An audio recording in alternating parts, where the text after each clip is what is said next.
This is here.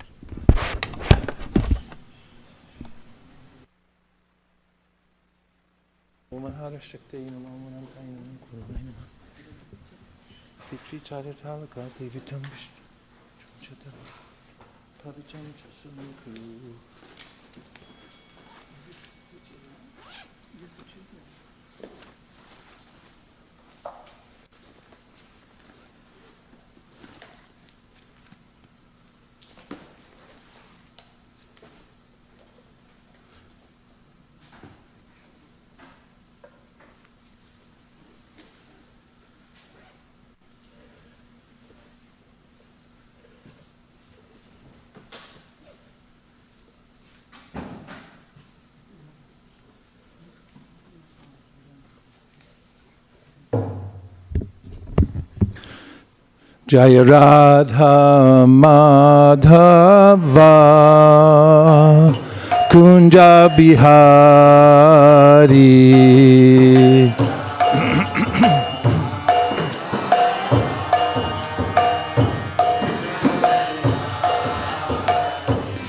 Jaya Radha Madhava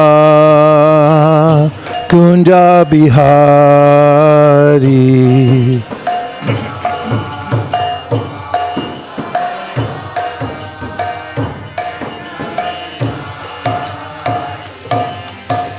Gopi Jana Ballabha Girivardhari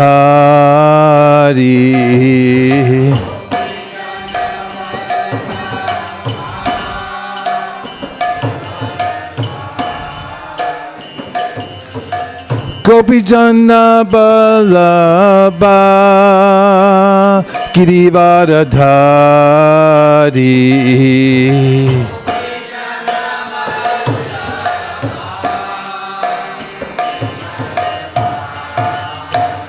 Yashodanandana Vraja Janaranjana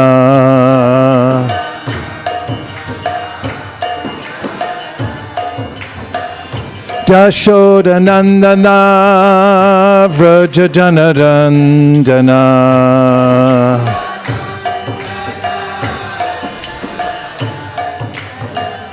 Yashodanandana Vraja Janaranjana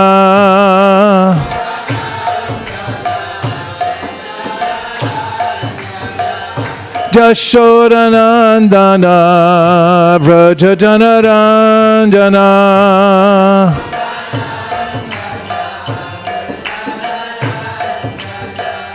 Jamuna Tiravana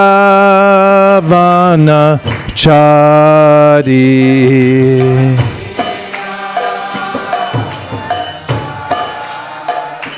Jamuna Tiravana Chari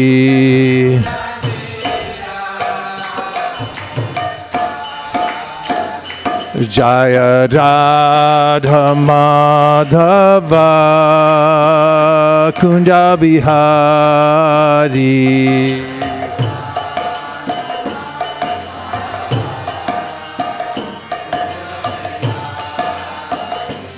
Jaya Radha Madhava Kunja Bihari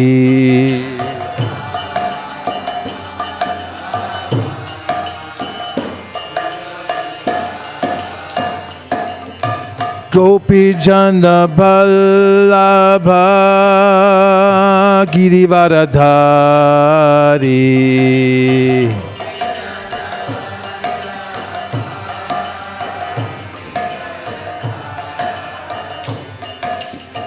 Gopi Jana Ballabha Girivardhari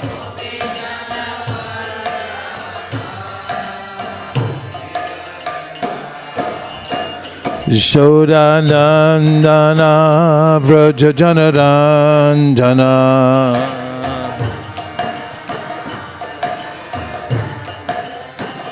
Yashodanandana Vraja Janaranjana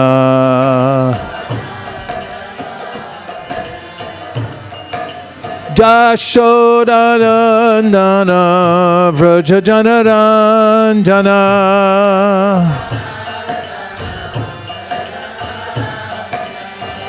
Jashodanandana Vraja Janaranjana Jamuna Tira Vanachari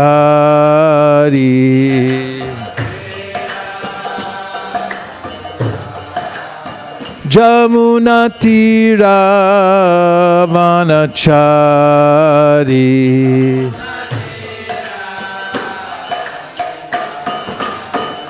Jaya Radha Madhava Kunja Bihari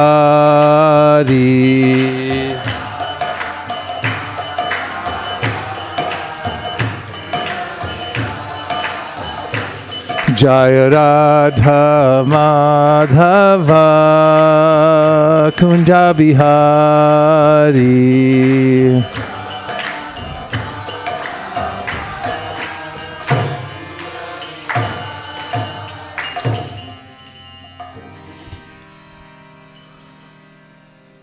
Om Namo Bhagavate Vasudevaya Om Namo Bhagavate Vasudevaya Om Namo Bhagavate Vasudevaya Narayanam Namaskritya Naram Chaiva Narottamam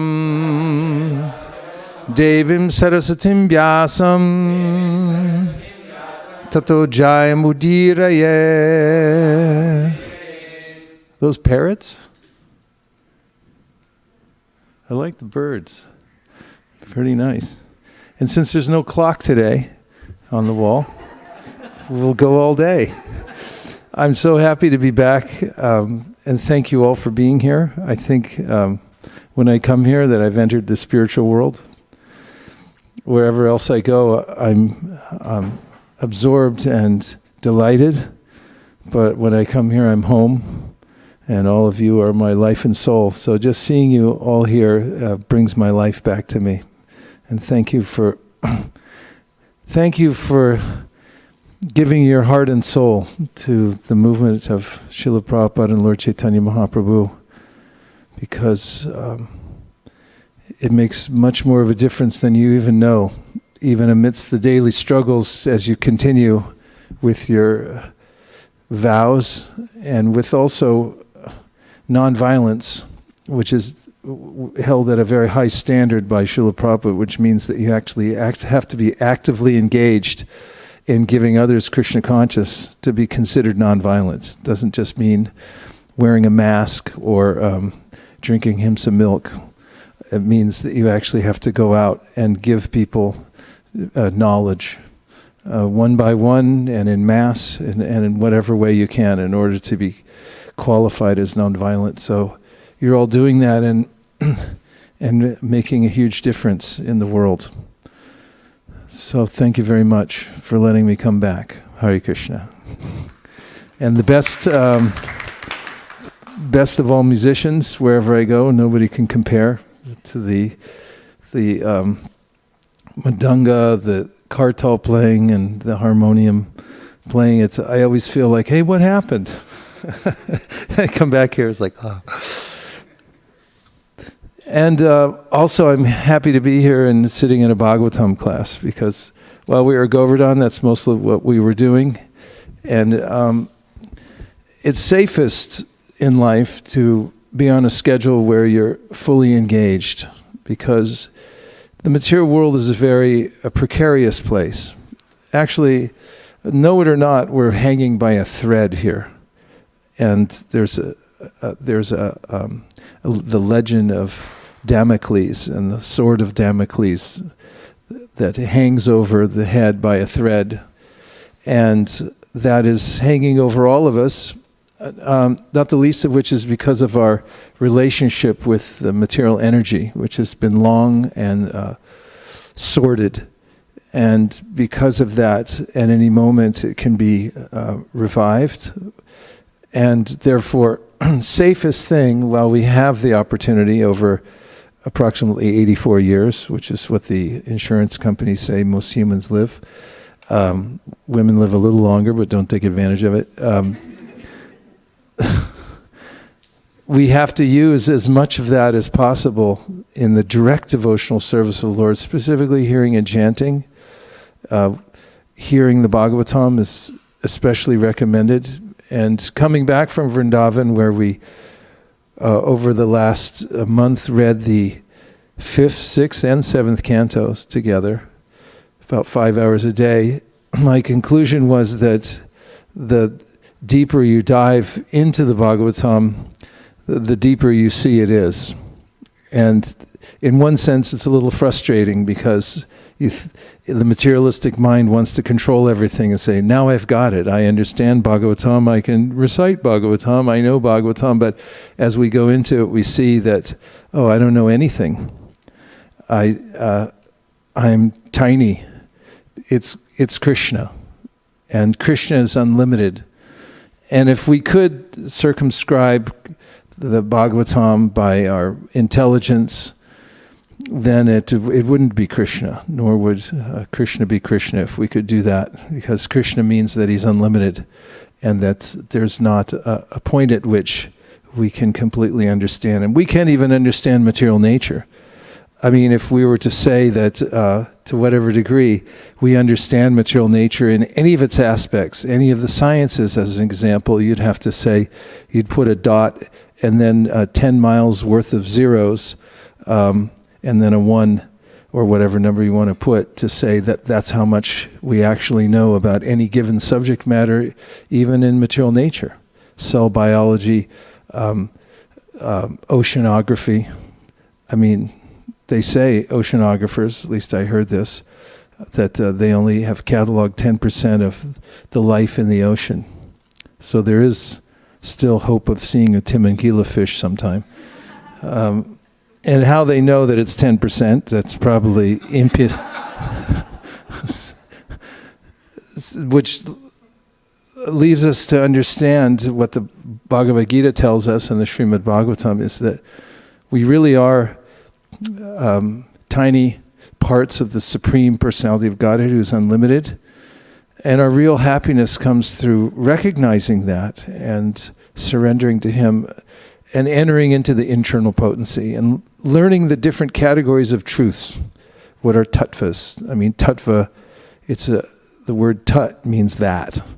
It's a way of speaking, in the Vedic language, simplifies things. They try to use as few words as possible to describe the most information.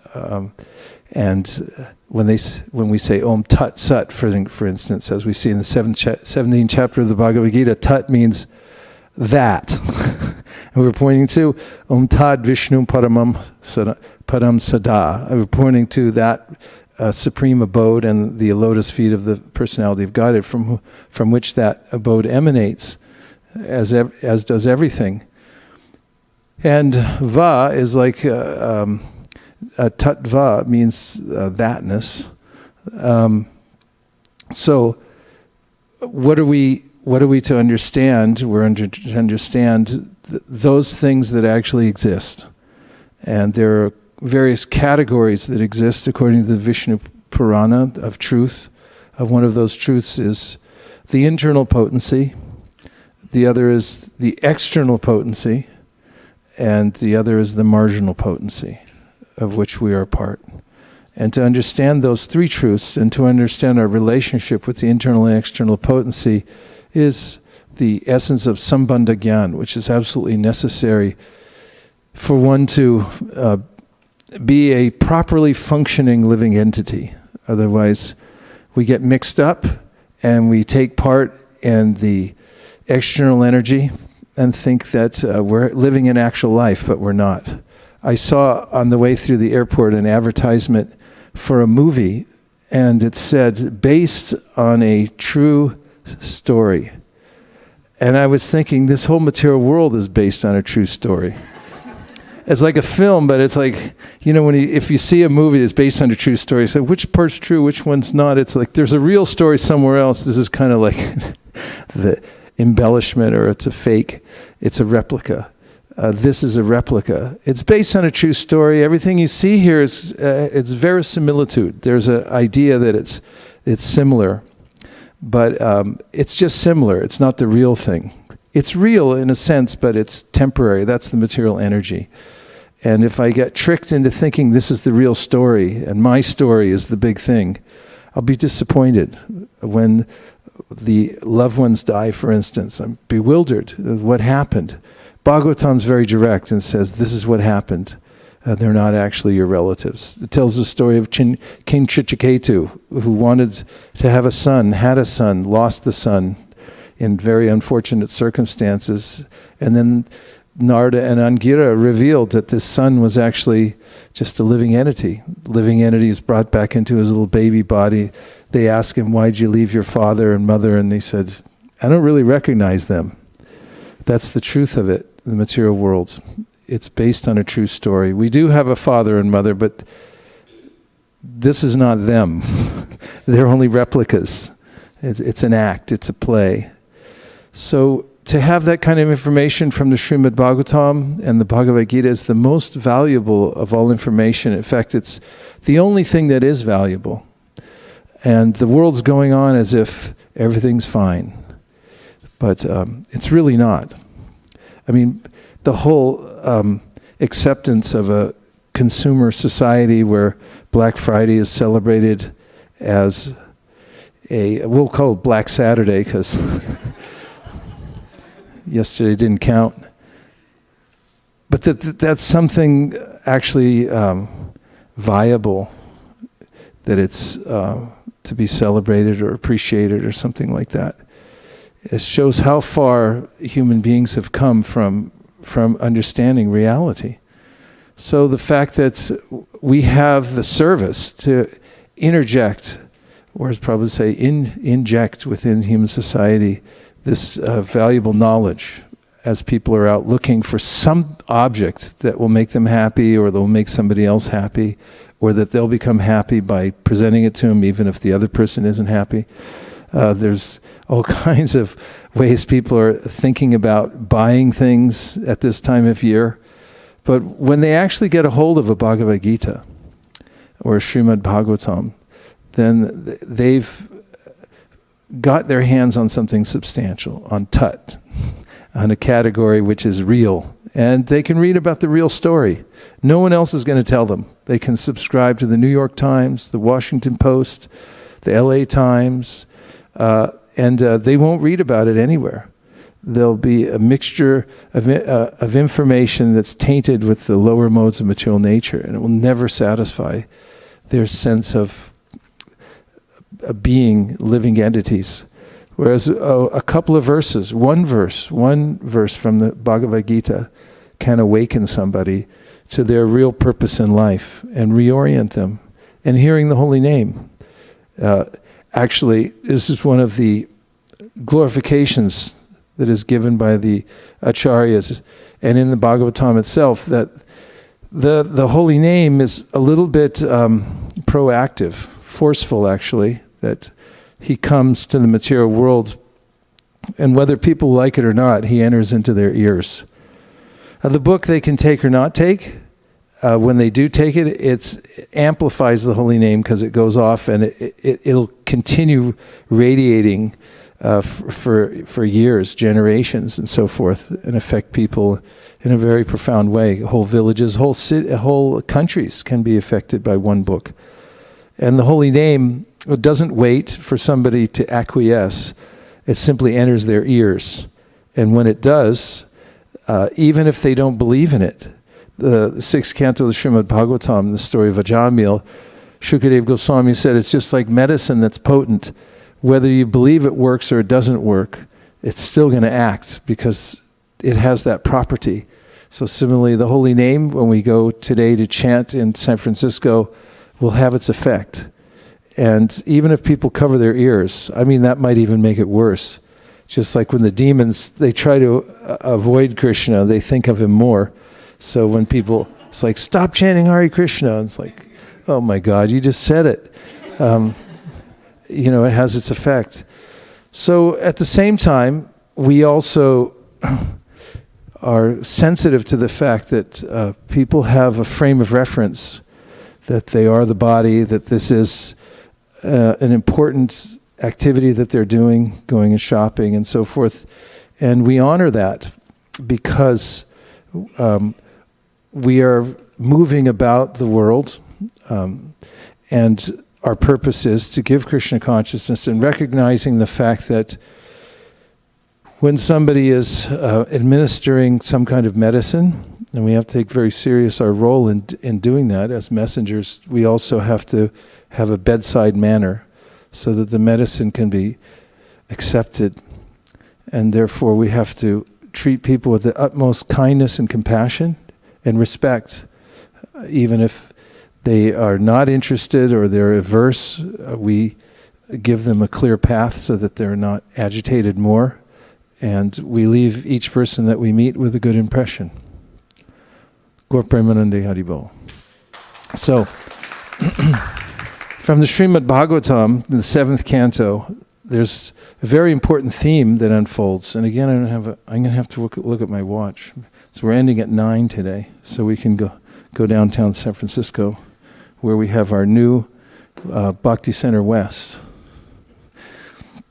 The Srimad Bhagavatam, Canto 7, opens with a conversation between Parikshit Maharaj and Shukadeva Goswami. It's continuing from the 6th canto, in which we hear about the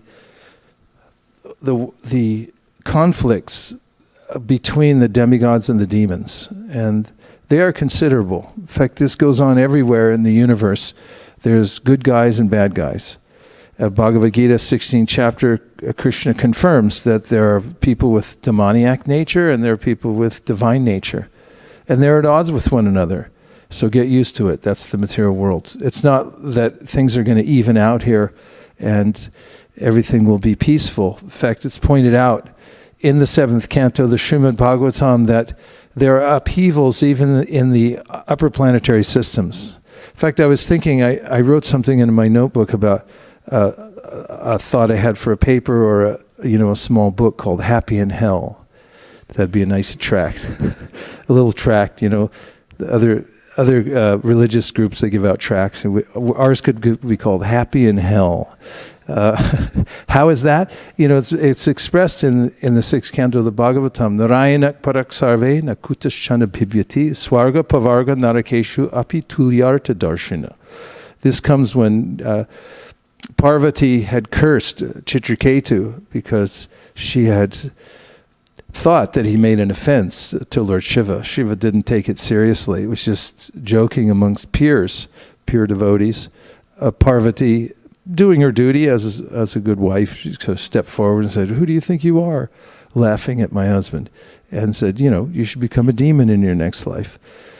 So Chitraketu took it on his head. He said, "Thank you very much. I appreciate my all respects to you, and I accept your curse with great honor because it's coming from you." And Shiva said, "Just see how the devotees are equal. Apitulyarta darshina. They're equal. They see everything equally, whether they're in heaven or whether they're in hell."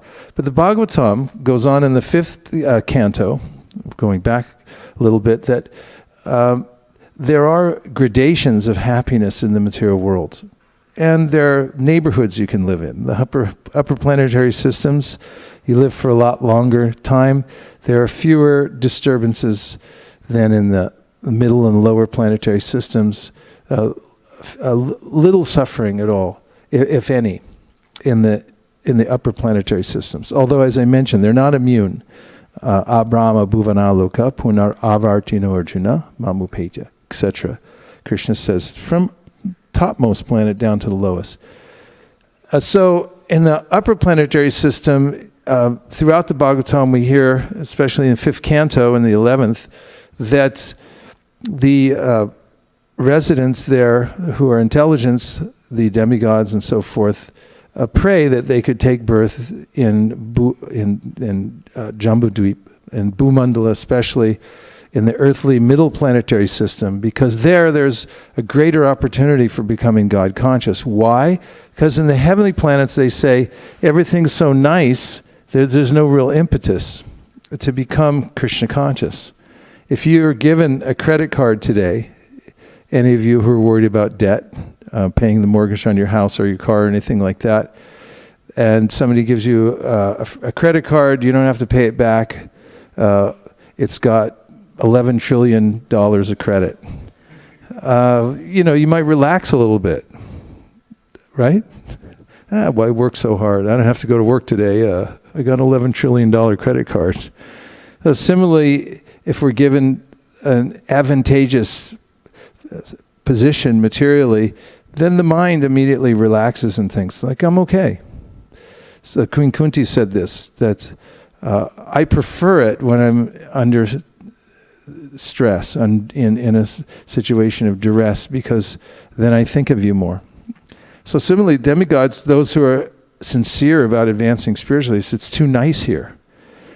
Even more so in the subterranean hellish planets, Bila Swarga.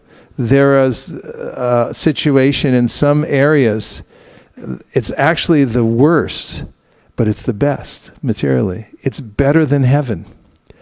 And why is that so bad? Because it's so good there, they never have to think of God, ever. They never have to pray. They just think everything's fine.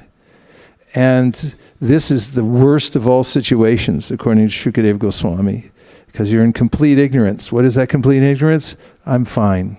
Everything's taken care of. Conclusion of those who are advanced spiritually, middle planetary systems are good.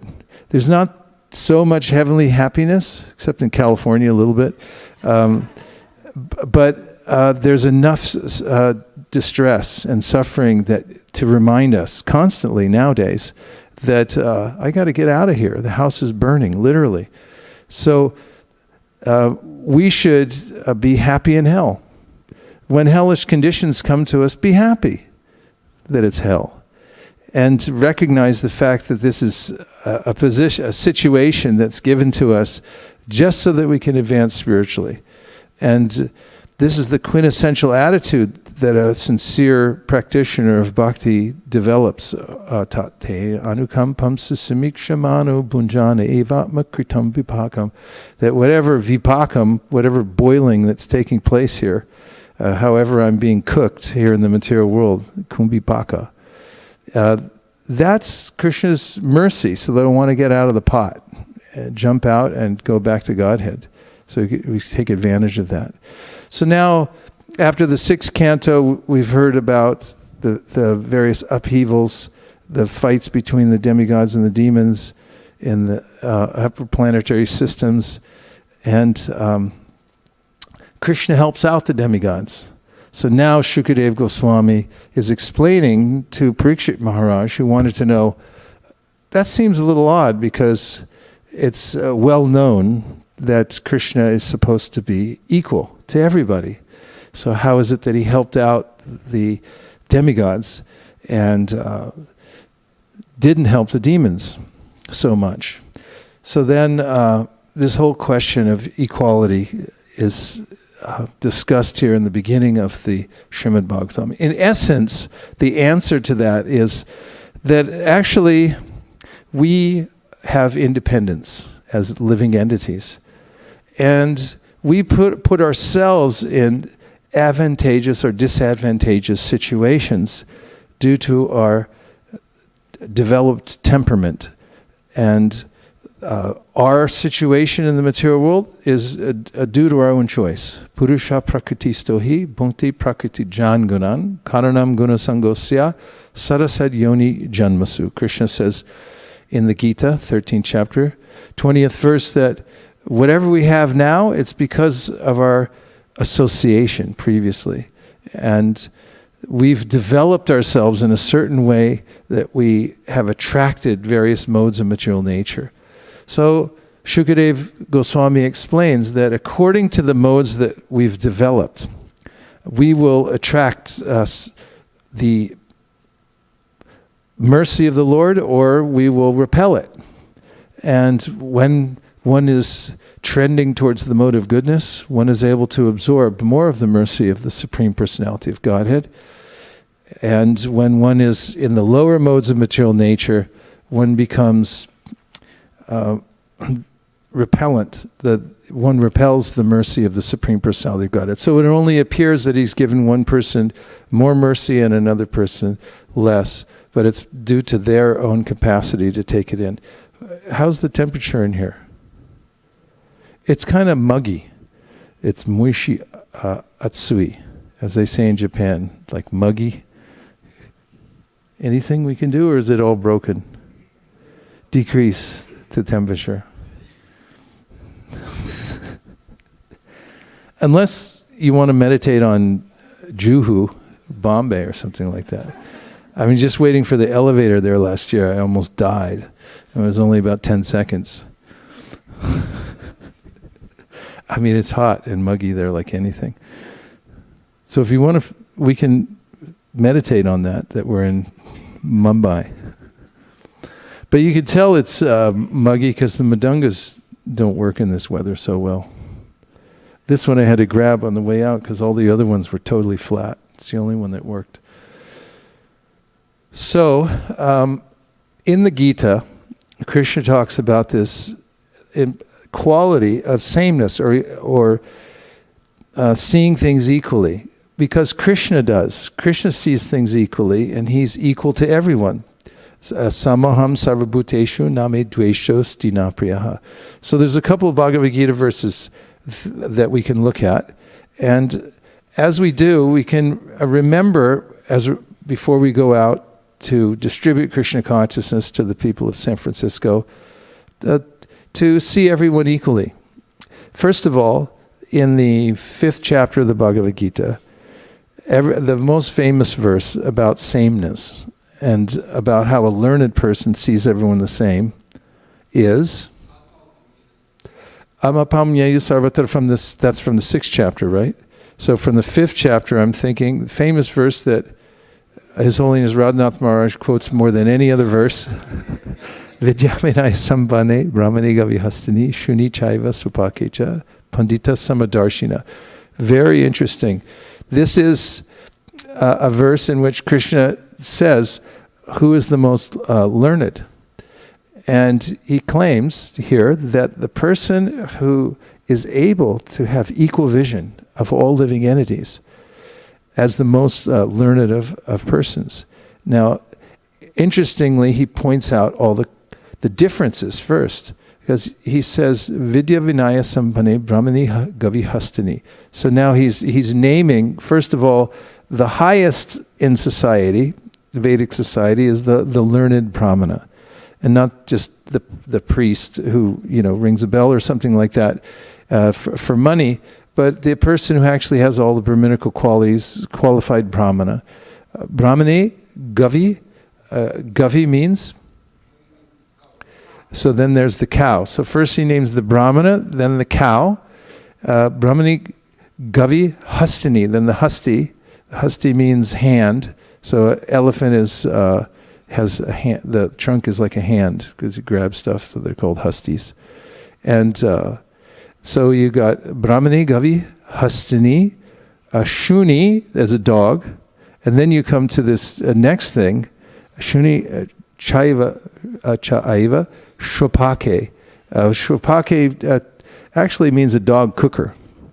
So over Thanksgiving, people were home, and you can judge a person by what they eat, according to the Vedic culture. I mean, it's like, what do you eat? What do you have for Thanksgiving? That's all you have to ask. And he's like, okay, I understand. Someone, you meet someone today, we're all vegan. And then you'll know they're in a certain consciousness. Like somebody else is like, we had a turkey.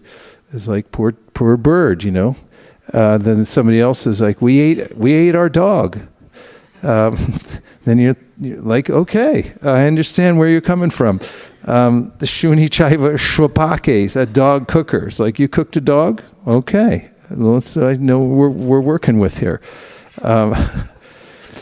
So these differences are something that he points out, but how are they the same?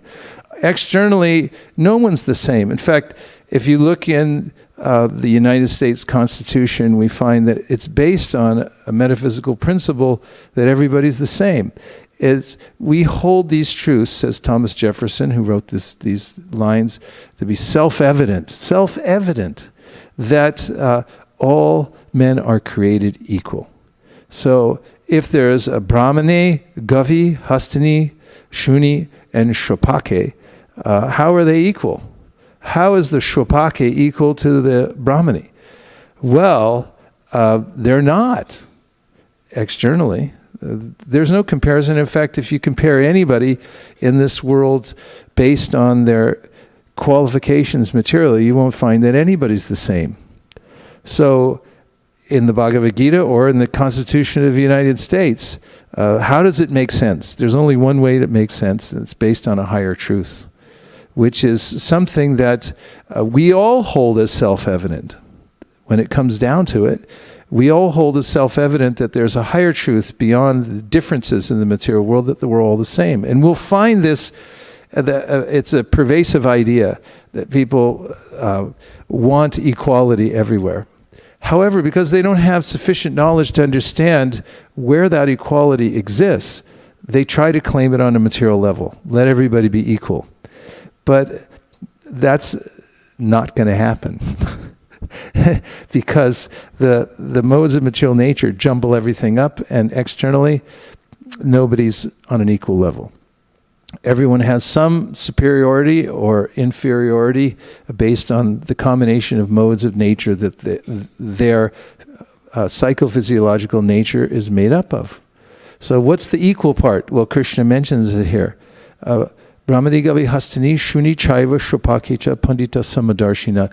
He sees that they're all spiritually on the same level because they all come from the original origin, Krishna, the Supreme Personality of Godhead. And we'll note in the Bhagavatam, 5th chapter, 1st canto, when Narada Muni describes how he's becoming enlightened by the association of sadhus, he says, I realize that I and the Lord are on the same level qualitatively, not quantitatively. Qualitatively, I realize I'm in the same category. I'm spiritual, just like he is, eternal. And so having this vision is what Krishna says is the learned situation of the human being. So this is how we're all equal. And that requires a little thought. Equality's there, but how are you going to find that equality? Where do you find that equality? That's what Bhagavad Gita is teaching. That's what we're distributing today. That's the missing piece that everybody's looking for. Americans, bless their hearts, they're pious people. It's based on a document, an idea, concept that is, we're all meant to be united. We're all meant to be equal. We're all meant to work together in harmony. It doesn't work on the material level, and therefore people are suffering. But if we add Bhagavad Gita to the already strong impetus that the people of America have to find this equality, then we're doing the greatest service in the world. We're giving them that missing link. They have powerful technology that's missing a part, one part. And if we give them that part, the whole thing will work properly, and they'll be happy. The Constitution of the United States will make sense to them. It will be fully functional when they get this one little part. It's a little yellow, orange-yellow kind of a chip. You can think of the books today that we're distributing. 1,000 little chips that will fit inside the machine that they have that is now lacking. And once that chip goes in, the whole machine will work properly for them. Their hardware, the software will all come together based on that. So, because we're almost out of time, a couple more thoughts.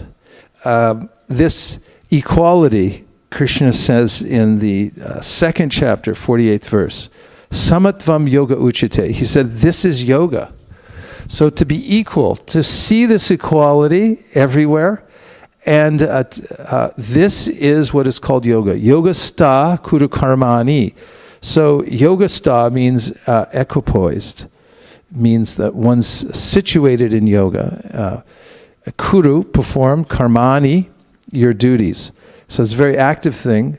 Sangam tyakva. So you're doing your work, but you're not attached to it.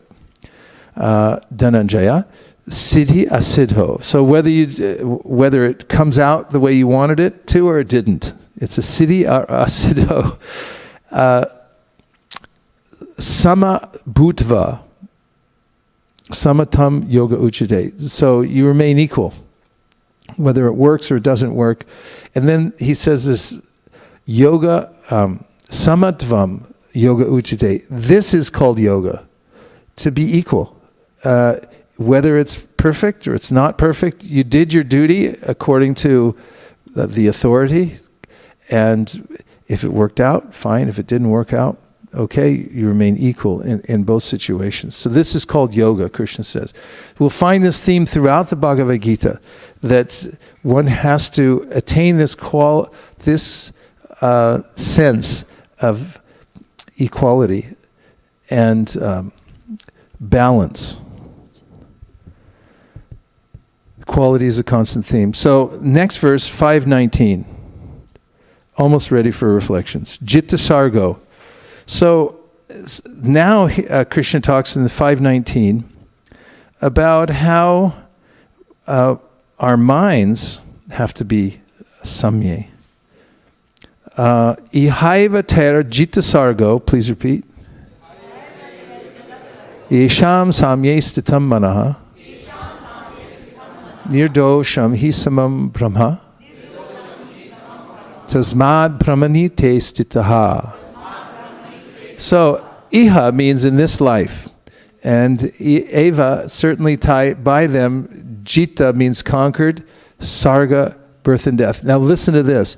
A person who is equal, samye, in the material world is considered to be liberated. They've actually conquered sarga. This sarga means the material world, which is in constant upheaval. There's always some kind of destruction going on here. These are described in the Tattva Sandarbha and elsewhere, and even in the 8th chapter of the Bhagavad Gita, how the material world is constantly being destroyed and recreated. And the body itself is a universe. It's constantly being destroyed and created. In fact, take a breath. Take one more breath. You didn't breathe into the same body the second time.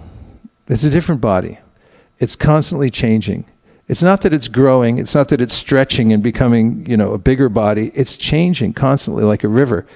So we're in an environment of sarga. It's constantly being destroyed, recreated. And this is disturbing to us living entities because we're eternal. We're not used to a temporary environment, nor do we thrive in such an environment. Do we? Or do you all like it? 3 people don't. The rest of you like it, I guess. No, okay. No. So, Jitta Sargo, if you're able to become samye, amidst the changes, you're equally situated, a samye stitam, and your mind doesn't change, despite the changes of the material world and despite seeing the differences in the material world, then he says, nirdosham, you're flawless. Who else is flawless? Brahman, the Supreme Personality of Godhead. Brahman is flawless because that's his nature. His nature is that he's non-changing. He's samya, he's equal to everyone. So if you develop this quality of sameness, of equanimity towards all living entities, you're the same as Brahman. You're the same as the Supreme Personality of Godhead. You're in the same category. And because of that, this verse is saying, Jitta Sargo, you've conquered the material world. This is how important this quality of sameness is to the process of self-realization. So, essentially this verse says, if you stand in equality, if that's where you live, you're equal in all circumstances, you see beyond the external trappings of every living entity, and you see how they're part of Krishna, Brahman, then you're also situated in Brahman, and you're also flawless like Brahman. This is the implication. Then we can see that this is in action is also the essence of life. If you look at 433, Krishna will say that 433 is about sacrifice, in this chapter called Transcendental Knowledge. And so he says, Shreyan Dravya Mayad Yajnad Naj. Go ahead. Jnana Yajna Parantapa. Sarvam Karma Kilam Parta. Gani Parasimapyate. So in this verse, look at the translation.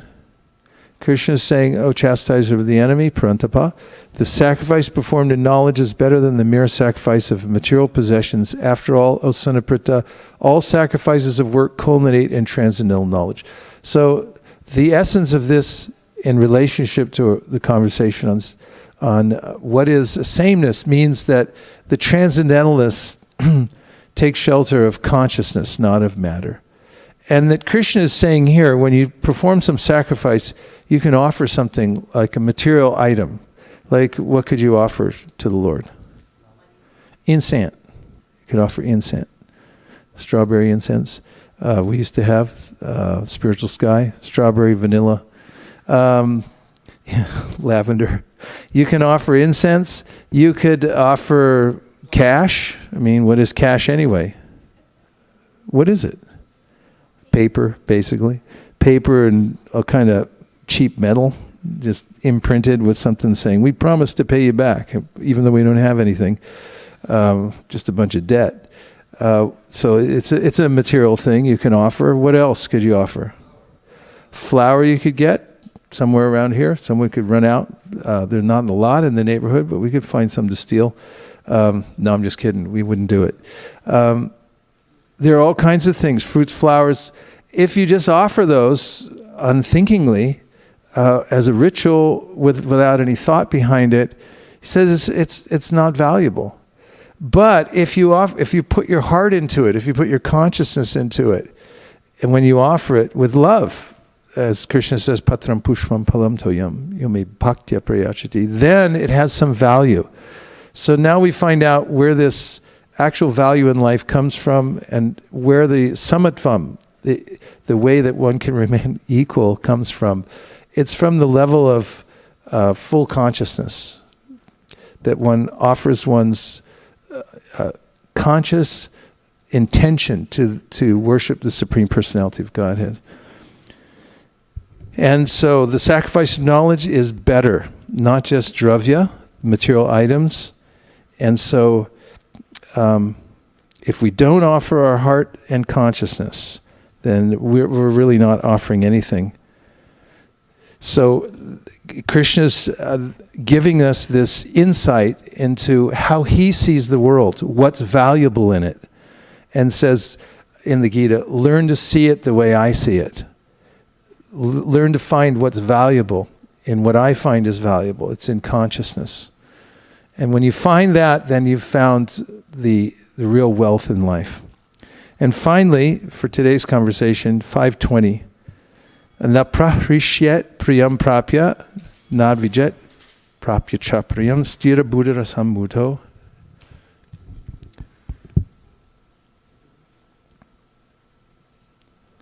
Brahma vid brahmanistita. And the translation is, a person who neither rejoices upon achieving something pleasant nor laments upon obtaining something unpleasant, who is self-intelligent, who is unbewildered and knows the science of God, is already situated in transcendence.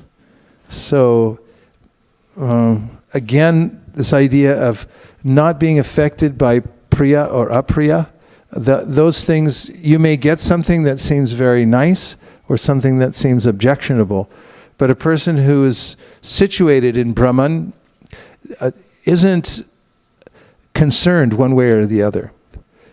Back to the verse, not the translation, but the verse itself. So, na prahishyet priyam prapya. So, prapya means to get something, and prahishyet means you don't become overly excited when you achieve something that seems favorable to your material condition. And no udvijet prapya cha priyam. Nor do you become udvijet, disappointed, or morose when you get something that you didn't like in the material world. Because stira buddhira sammuto, because your intelligence is not bewildered. Brahmavid brahmanistita. Now listen to this. Brahmavid, this person knows Brahman. Brahmanistita, and this person is situated in Brahman. This person knows Brahman and is situated in Brahman, who reacts to the world in this way. So this is very telling about equality in the material world. And Krishna is equal, and when we learn to be equal also by connecting with him, by seeing the way he sees and valuing what he values, then we're situated, we know Brahman and Brahmanistitaha. And also important here, stira buddhir. This comes from the intelligence, from the buddhi. And we go to the 3rd chapter of the Bhagavad Gita, 42nd verse. Krishna says, Indriyani prayanyahur indriyebhya paramanaha manasastu parabhudhira yo buddhe paratastu saha. He said, recognize that the intelligence is higher than the mind. So the mind may say, I like this, I don't like this. Have you ever had that happen? You see something, you say, I like, I don't like. But above that is the intelligence, who is the parent in the room, says, no, you have to take it. Like the kid says, I don't want to eat vegetables. I want to eat gummy bears or whatever it is. Are those bona fide? No, they're not bona fide, so it makes it even worse. The mind is like that. It says, I like this, I don't like this, I want this, I don't want that. It's based on some emotion. But the intelligence has to be situated in this Brahman vision and take hold, take charge of the household and say, no, that's not good for you. So he says here, what did we move to the next?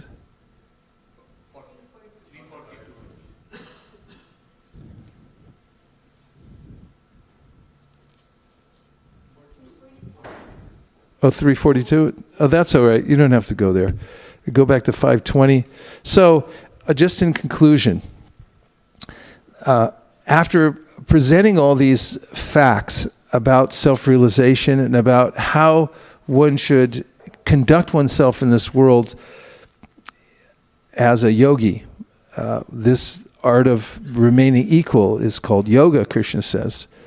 Then he goes on, Shaknoti haivaya shodhum praksharira vimokshanat kama krodod bhavambegam sayukta sasuki naraha. So now he says, if a person in this life, Shaknoti haivaya shodhum, in this lifetime, might as well go to this next verse.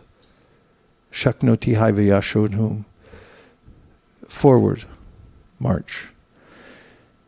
He says, if in this life, in this world, praksharira vimokshana, before you're liberated from this body, this material body, if you're able to overcome, could you tell him which verse it is? Shaknoti haivaya shodhum. 23, please. Then you're known as a person who is yukta. Yukta means connected to the Supreme. This is yoga.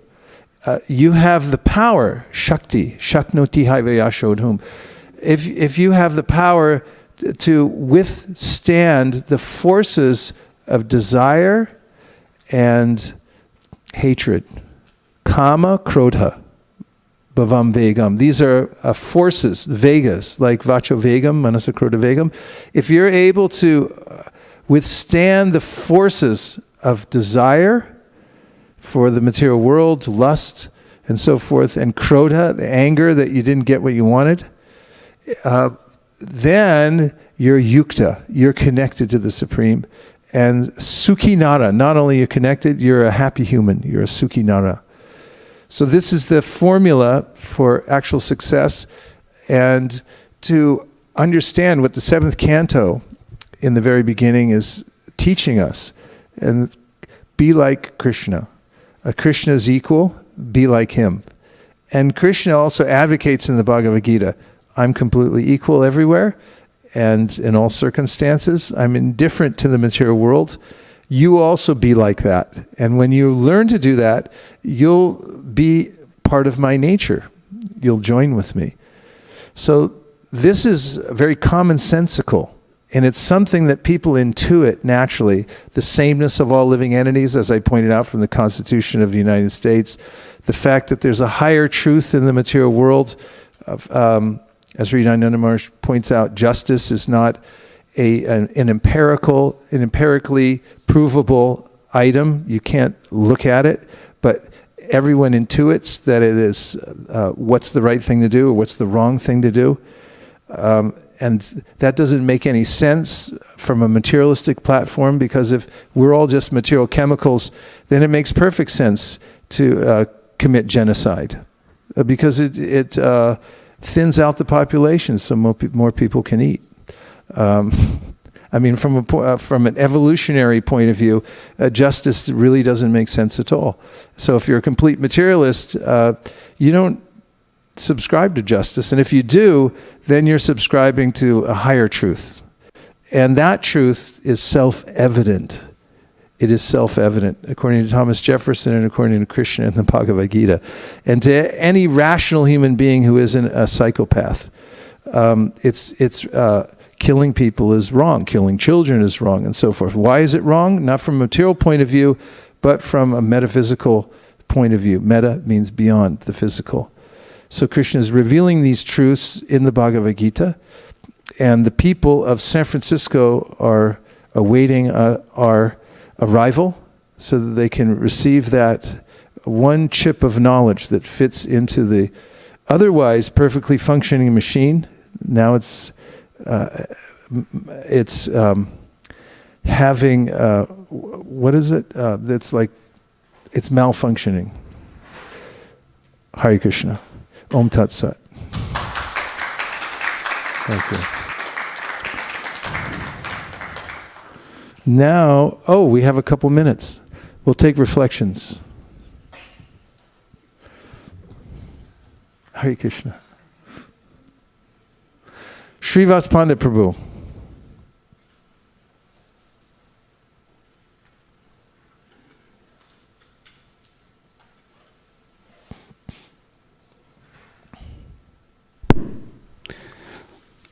We extend a very warm welcome back to His Grace Vaisesika Prabhu, without whose presence we were just withering away and our lives were just practically drained. So thank you for just showering your mercy upon us. Thank you very much, Srivas Pandit Prabhu. It's my only hope that you allow me to come back here.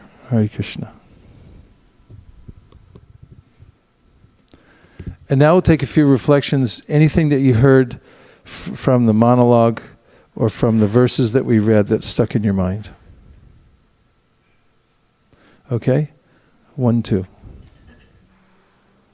Tie goes to the runner in field fly rule. Hare Krishna Prabhu, this equanimity that you talked about in the class, I was just also wondering how in 12th chapter also, in last few verses, Krishna ends with this quality that you have to see everybody equally. But that seems to be a material quality. But why is it that Krishna is stressing so much? Like, how is it that it's directly related to Krishna? He didn't say that loving me or doing this or doing that, but equanimity. Well, actually, before you came in, were you listening to the class before you came in?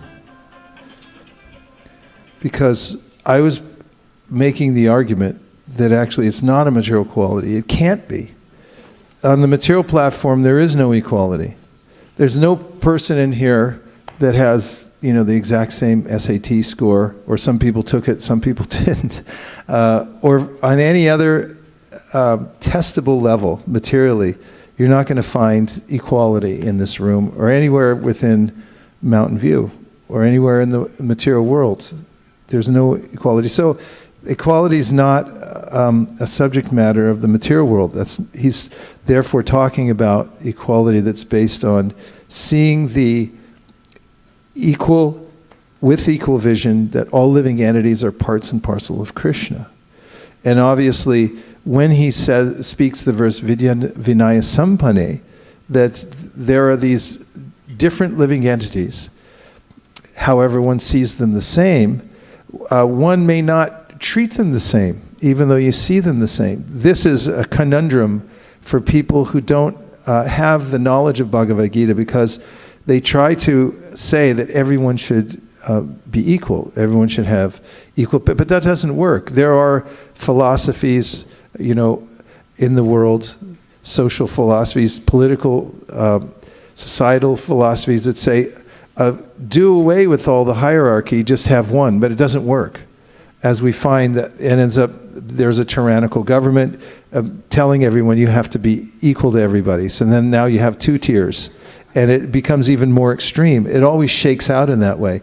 That's why Krishna elsewhere in the Bhagavad Gita talks, Chaturvarnyam maya shrishtam guna karma vibhagasha. According to the material modes of nature, externally we're all formed according to the modes, and therefore there are different categories of people who are inclined in certain ways. Let them be accommodated according to their propensities so that they can be peaceful on the material level.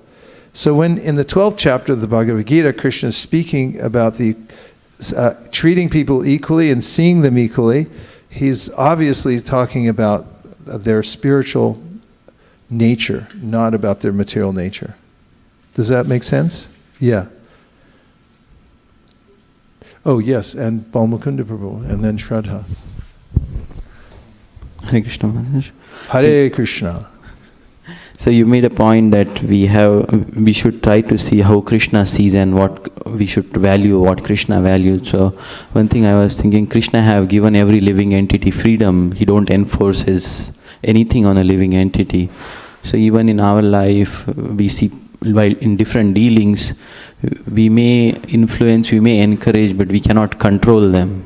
So understanding that Krishna have given the inherent freedom to them and we value everybody's freedom at the same while dealing in society helps a lot to reduce our stress, that why people are not acting the way I want. Yeah, that's a good point. To add nuance to your point, in the Gita, Krishna says that there are regulative principles of freedom that one must follow. So this is an interesting point, because although the living entity has freedom and we honor the freedom of the living entity, when one's in a position of responsibility, for instance, if one's a parent, you have to set boundaries for your children, otherwise they will misuse their freedom. Similarly, when you're a transcendentalist, you have to regularly inform your buddhi, your intelligence, by hearing Bhagavad Gita, so that it can administer the proper type of boundaries for the mind and the senses. Otherwise, they'll misuse their freedom and become more and more implicated in the material world. So without Shastra, we get Shastra. Shastra means that self-imposed boundaries that we learn from the highest authority. We accept there's axiomatic truth that comes from the highest authority. It's in our best interest. It's benevolent voice speaking to us in Shastra, and we accept it. Then we're guided properly. And from the same root word, Shastra comes, which means the sword. And if we don't follow it, we just say, I want to be free to do anything. Then the sword comes out of the material nature, and we get punished. And it happens in ways that are astounding. It's so precise, and it's there to remind us that although we have freedom, it has to be taken in a way that is in alignment with Krishna's will. That's our ultimate happiness. Shraddha. So one of my points was the same as what Balmukunda Prabhu said. And I was thinking that when you're not able to see things, then if you go a little higher, you get from 30,000 feet, you see more of the town than you would see if you're on the ground level. So connecting to Krishna does that. There were two more points. One was thank you for giving us the missing pages of the US Constitution, that yellow book. Then also in the beginning you had mentioned that the holy name simply enters the ears and it doesn't... Yeah, that could be your line today. Yeah. Did you know there's a page missing from the US Constitution? It's in here. Here, take this. And what was the second point? Second one was that the holy name simply enters the heart and doesn't wait for anybody to acquiesce. That was really powerful, Yes. Think about. What's that fourth verse from the Rupa Goswami's Namashtakam? Where's Malini? Yeah, he says that the holy name is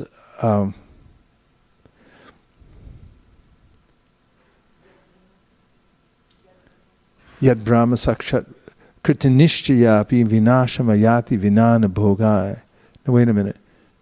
Go back. Third. Yadabaso Pujyan Kavalita Bhava Dvanta Vibhavo Drisham Tatvandanam Api Dishati Bhakti Pranayanim. So this verse says Yada Abhaso Pujyan Kavalita Bhava Dvanta Vibhavo.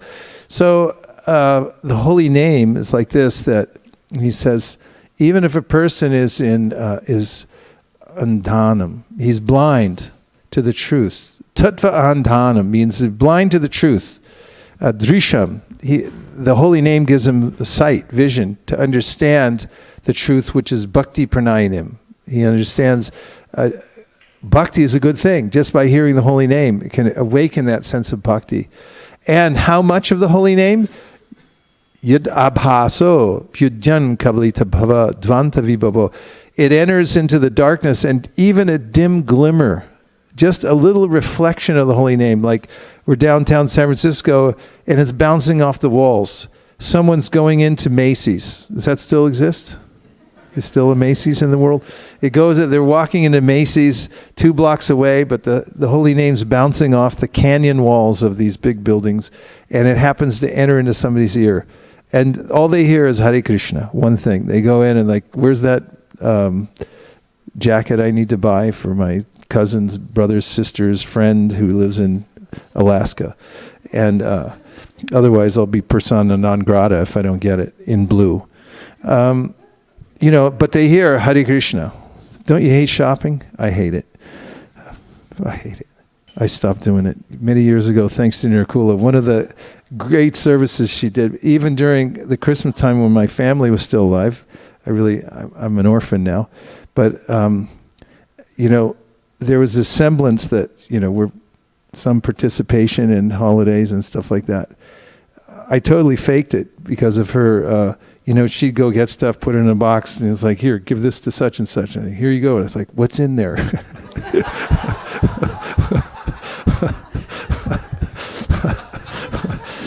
What did we give them,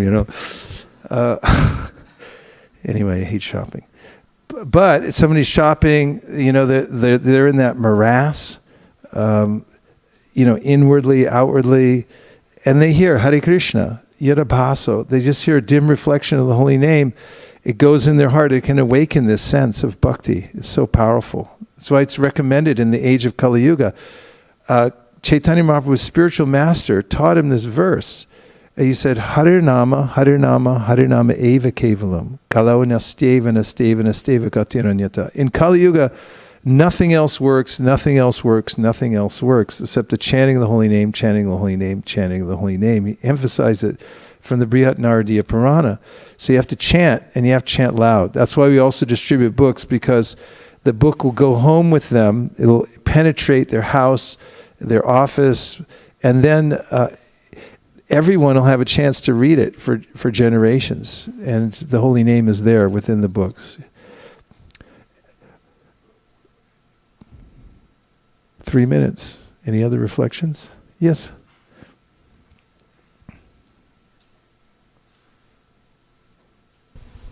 Hare Krishna Maharaj. I like the point what you mentioned in the beginning of the class that while we are in the book distribution, we meet many kinds of people. It reminds me, we were at Palo Alto, Harinam, and happened to meet this lady, and I was just talking about Bhagavad Gita and Krishna. She was persistent, no God exists, and I spent a little bit of time, I felt agitated, but now since you mentioned that you still need to be, treat them equally, so don't get agitated. That's very helpful. Yeah, and from a purely, just from a logical point of view, saying God doesn't exist is a fallacy. It's a logical fallacy. Because if you say God doesn't exist, God's all-knowing, so only He knows everything. So only God would know if there's no God or if there is a God. So to say that God doesn't exist means that you're God. You must be God. Because if you are all-knowing enough to say there's no God, then you're God. So saying that I'm an atheist is actually a logical fallacy. If someone says I'm an agnostic, I just don't know, that's another thing. That's you could be sincere and say that. But you'd have to be cynical and have faulty logic to say there is no God. So the whole premise of there is no God and then develop a whole civilization based on that is extremely foolhardy. And we're against that. We're trying to fill in the blank so people can understand logically how there is a God. And we're not giving sketchy information. It's very detailed. Bhagavad Gita and Srimad Bhagavatam give very commonsensical, logical, progressive ideas to understand why there is a God. And this is arguably the most important work that's going on in the world. Anyone who's doing this kind of work, explaining about our relationship with God, is doing important work. But those who have the most complete information and are able to deliver it in the most effective ways are having the highest and most impactful effect, that's redundant, on the world. So we'll take one last point, and then what's going to happen, Malini? You know, because you just came from the other wing of the building. You give her the microphone, she'll tell us what's happening next, right after Shraddha brings in something from the internet. So there's a comment on Facebook and then a text. There's a comment on Facebook. Yes. Fantastic. Let's hear it. It's from Rameshwar Prabhu. From who? Rameshwar Prabhu. Robert Grant. The Rameshwar Prabhu? Yes. Robert Grant? Oh my God. Yes. Well, that's a harbinger of ours that will be successful today. If he's checking in before we all go out on Sankirtan today, then because he was Srila Prabhupada's trusted right-hand man at the BBT who sparked a revolution in big book distribution all over the world. And so the fact that he's checking in means that we're going to have a huge day today. Haribol. Somehow or other, this medicine, which has unlimited potency, must be distributed to everyone. The entire society is diseased, and this infinitely potent medicine within Srila Prabhupada's books must be given out as a cure. It must go from door to door and from hand to hand, and it will always endlessly act. Param Vijayate Sri Krishna Chankirtan Ki Jai. Thank you, Rameshwar Prabhu. And please, everyone, try to take those words to heart. Because there may be other ideas that this isn't so important, maybe we should retire now, we've done enough, and so forth. But actually, our mission is ongoing and eternal to distribute this knowledge. And we just happen to be set up right now in such a way that we have the wherewithal to distribute the knowledge in mass. And we're not actually doing it in mass yet. We're setting ourselves up so that we can. There are people like the Jehovah's Witness and the Mormons who are doing, and the Gideon's Bible people, who are doing much, much bigger than we are. Much, much bigger. Is that okay with you all? No. Not really, right? So I think that we should consider whatever little infrastructure we've developed for printing books, tiny, what we've done so far, and whatever organizational facilities that we have so far to distribute books as the beginning, the small beginning, and to the degree that you've been bestowed with talent and resources and so forth, if you would kindly invest it in developing this infrastructure so that we can increase the number of books that we distribute all over the world and the quality in the way that we present them, and including the way that we're able to follow up after people read them so they have somewhere to go to actually practice what's in them. Please take that as your life. Well, I'm preaching to the choir. Please continue taking this as your life and soul, and think of increasing it as much as possible, because that's where your good fortune lies, in putting your energy into that. There's one last point from the internet. It's actually a question. It's a question. Can we take it? If I can answer it in one word. Okay. So this is from Natalie Mataji. Hare Krishna Maharaj, welcome back. Thank you for this dense lecture. I either read this or heard this recently, that intelligence is more about our actions based on knowledge. If this is true, then going off, intelligence becomes bewildered by getting excited over something favorable. Then does that mean it's our actions that confuse our intelligence? That in order to have our intelligence steady, it's dependence on our actions and not so much on our emotions? Our intelligence must be fortified, as I said earlier, by hearing from the Bhagavad Gita and the Srimad Bhagavatam. If we hear regularly from the Gita, then when we encounter pleasing or displeasing circumstances materially, we'll have the wherewithal to not react immediately. And actually, that non-reactiveness based on my particular mode of nature and the object that I'm observing, my ability to not immediately react to it is the degree to which I've developed my intelligence. So the two things happen simultaneously, but it's based on our connection with the Shastra. In the beginning of devotional service, we have to be fully dependent on Shastra to inform us what to do and what not to do, and we have to have full faith in the Shastra also. Faith means faith in Shastra. And if we have that, and we take full advantage of the Shastra by hearing properly and discussing it and understanding why it's true, then we'll have the wherewithal to not be materially reactive to the various good and bad circumstances that we encounter. That's the best I can do in the time I have now, and thank you very much for the question. Gaur Premanande Haribol. So what is the next program, Malini? Thank you, Prabhuji. I hope we are all ready to take the orange yellow chips to fit in the missing puzzle. We'll go straight to breakfast after quick prasadam prayers, and we plan to leave by 9:30 a.m. from here. 3 BART locations if you're driving by BART. One is Pleasanton, one is Fremont, and one is Millbrae.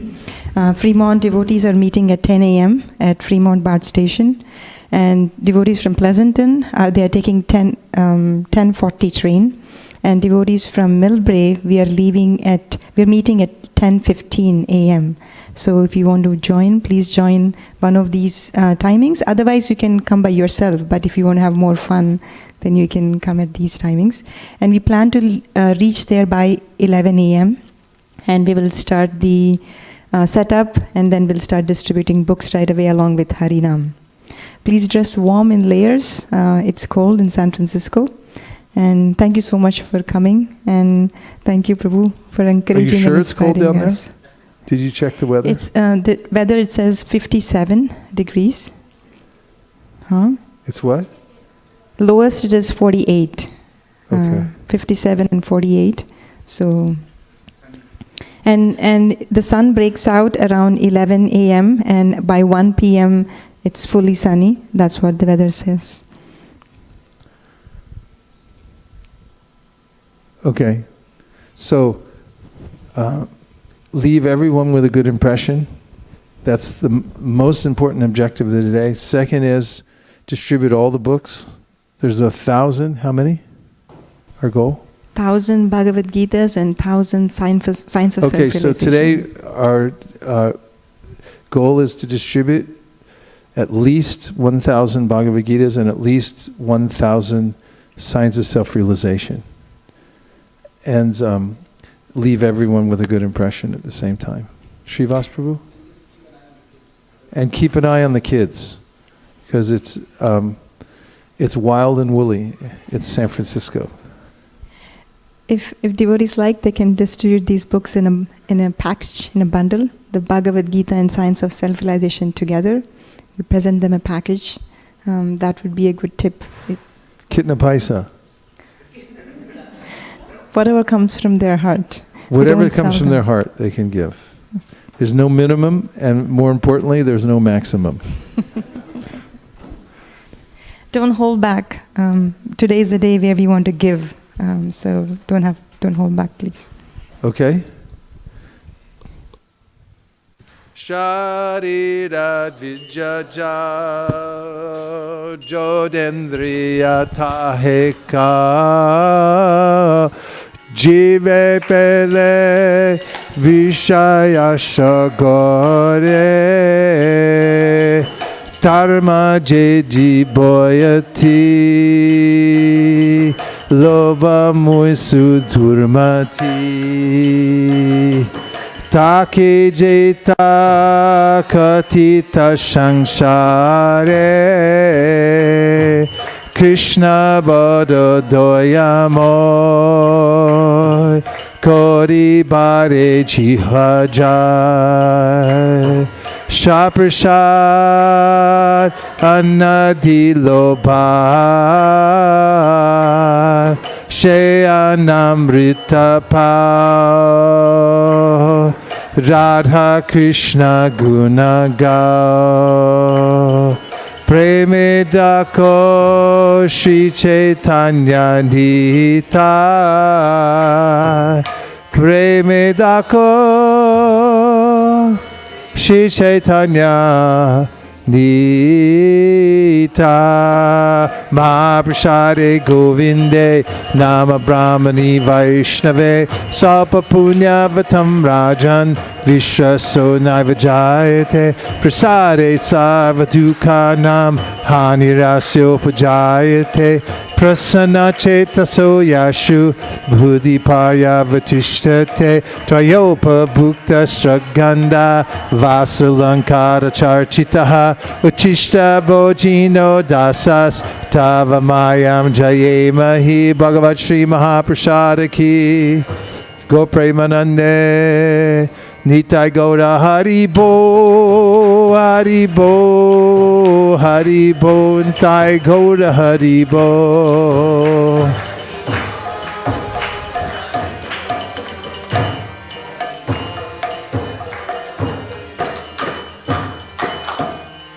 Please come take prasadam. Haribo.